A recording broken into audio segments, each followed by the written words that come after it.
Muhammad taught his followers that the testimony of a woman is only half as reliable as the testimony of a man. When he wanted to explain why a woman's testimony is less reliable than a man's, he said that it's due to the deficiency of a woman's intellect. So according to Muhammad, the reliability of a person's testimony is directly proportional to the person's intellectual ability. Good to know, Muhammad.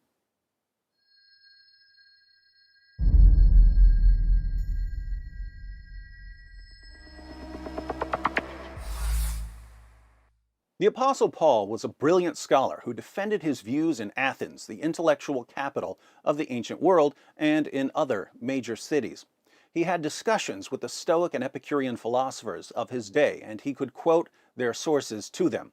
Even Antony Flew, one of the 20th century's most impressive critics of Christianity, said that the Apostle Paul possessed a first-class philosophical mind. Muhammad, by contrast, was an illiterate 7th century caravan trader.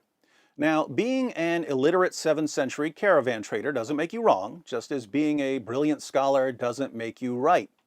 But when we're dealing with claims about history and theology and various other topics, having some sort of education helps. Not having an education leaves you open to obviously false revelations because you don't know enough to recognize them as false.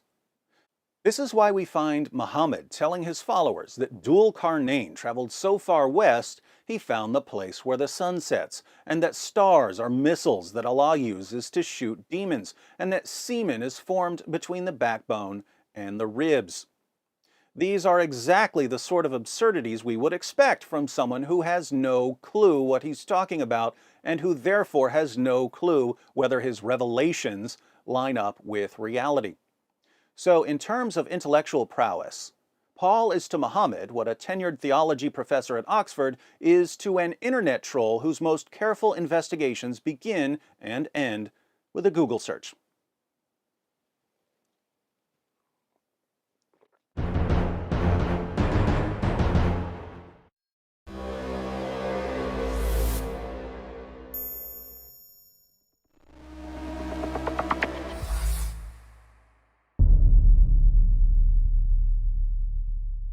Hi everyone, thanks for watching. In case you stumbled upon this video while browsing or searching, I wanted to let you know that it's part of a series comparing Paul and Muhammad. So if you'd like to see the full series, be sure to click on the playlist. If you're already in the playlist, you're about to see that while Paul understood the Old Testament, Muhammad certainly didn't. Why is this important? Stay tuned.